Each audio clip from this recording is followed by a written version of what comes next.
The only true law of war is savagery. Facing anything different.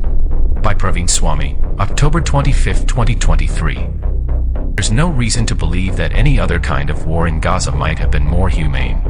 The idea that war can be civilized by law has tranquilized our imagination. Italian fascist General Graziani was never tried for his crimes in Ethiopia, as this would involve the trial and punishment of whites by blacks.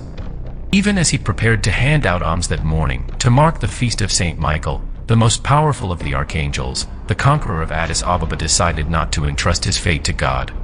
General Rodolfo Graziani of the Italian military ordered the palace be studded with Breda Model 30 automatic rifles.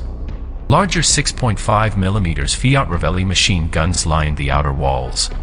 The Ethiopian colonial police official Lieutenant Meleseliñ, historian Ian Campbell records, the guards seemed armed, as if they were hunting elephants. Following a failed grenade attack on Graziani by Ethiopian nationalists who emerged from the sullen crowd, the guards opened fire. 20,000 people, perhaps more, were slaughtered before the guns fell silent.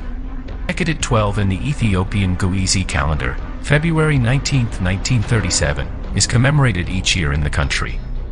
The United Kingdom's Foreign Office suppressed its own damning report, claiming publication would serve no useful purpose. Fascist Italy ignored it, and the liberal nation-state that succeeded it still does so. As the world witnesses the hideous toll of civilian lives in Israel's war of retribution in Gaza. Important to remember the carnage of 1937, and others that have marked the course of the last century of warfare. Like past massacres, the killings in Gaza have led human rights organizations to demand respect for the laws of war. For more than 100 years, though, the idea that war can be civilized by law, along with fantasies about precision weapons and non-kinetic warfare, has served to tranquilize our imagination. A meaningful discussion must begin with what war is, not what we imagine it ought to be. The Poison Gas War. From its outset, Fascist Italy's war in Ethiopia defied international law, notably the Geneva Conventions against the use of chemical weapons. Historian Alberto Spacci has recorded that from the beginning of the Ethiopian campaign in May 1936 to Fascist Italy's entry into the Second World War in June 1940, some 500 tons of chemicals phosgene, arsenite, and ypirite were used against Ethiopians. To terrorize the civil population, Badoglio sprayed villages, herds, pastures, rivers, and lakes with ypirite, Spacci notes. Ypirite, so named for its use in the battlefields of Ypres in the First World War, where it claimed 1,100 lives on its first use in 1915, had become well known for its murderous effects. French colonial troops who first encountered it in Ypres, a British officer wrote, were reduced to a panic-stricken rabble of Turcos and Zouaves with grey faces and protruding eyeballs. Clutching their throats and choking as they ran, many of them dropping in their tracks and lying on the sodden earth with limbs convulsed and features distorted in death. England resisted intervention, arguing it would push Fascist Italy's ruler Benito Mussolini closer to Nazi Germany's Adolf Hitler. Then England and the United States resisted war crimes action, as part of an effort to install an anti-communist regime in Italy.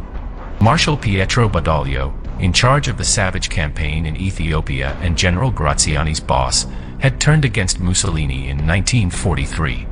Ethiopia was excluded from the 17-country United Nations War Crimes Commission, which had been set up in 1943.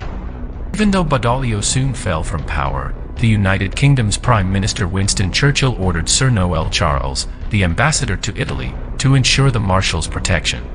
"You are responsible for the Marshal's safety and sanctuary," Churchill wrote. General Graziani, perhaps unique in having a war crime named after him, was sentenced to 19 years for collaborating with the Nazis but served only one. $160,000 was spent by the town of Afile in Italy to erect a memorial to the general for his crimes in Ethiopia. Allied powers, scholar Richard Pankhurst has bluntly observed, were reluctant to see the trial of fascist war criminals, especially as this would involve the trial and punishment of whites by blacks. Wasn't the only one of its times. Members of the Imperial Japanese Army's Unit 731 were tried and punished for their gruesome biological and chemical warfare experiments in China from 1931 to 1945. However, the perpetrators of the bombing of Hiroshima and Nagasaki were not, even though documents show their intent was the killing of large numbers of civilians. Forgotten verdict of a Tokyo court in 1963 held, persuasively, that the bombings were illegal even by the customary laws of war of the time. As expert Adam Mount observes, the U.S. doctrine does not rule out using nuclear weapons on civilian targets, and the reasons why it needs careful thinking through. Killing civilians, as Benjamin Witz argues, isn't necessarily a war crime. Each strike which leads to casualties has to be assessed for intention. Terrorists are embedded in a dense population, could be the outcome of errors of judgment, intelligence that is faulty. Even the kinds of collateral damage permissible in war. A hospital or school is permissible under international law under special circumstances, for example, if they are being used by an adversary to stage attacks. Killing of 80 Afghans by elite British special forces in 2012. Australian troops for war crimes tell us that militaries will punish some egregious crimes, as they always have. Against civilians, though, like the bombing of a hospital in Kunduz in 2016, have gone unpunished on the grounds that they were not intentionally targeted. Other major nation-states have used large-scale force in environments dense with civilians. Thousands of civilians are believed to have been killed in 1999 to 2000 during the Second Battle of Grozny, as Russian troops backed with armor, tanks, and air power battled Chechen jihadists. For its part, India's use of military force has caused large-scale civilian casualties in campaigns in the northeast, Kashmir as well as Telangana. Civilians were killed as the U.S. forces battled insurgents from the Iraqi Fallujah, and tens of thousands more died in the war of which that campaign was just a small part. Professor Maria Verrocchi has correctly argued that the institutions and conventions of international law are being ignored by Russia as it fights in Ukraine. An international court of justice judgment against its use of proxy warfare against Nicaragua. Moral evasion. Fundamentally, efforts to civilize war represent an act of moral evasion. Gerald Fitzgerald has estimated that by the end of World War I on November 11, 1918, chemical weapons had caused 90,000 deaths, a small part of the 9.7 million soldiers' lives lost. Worse, arguably, guns and artillery left a long train of permanently maimed and psychologically traumatized soldiers. General Basil Liddell Hart trenchantly observed in a June 15, 1926 article that gas was more humane than shells.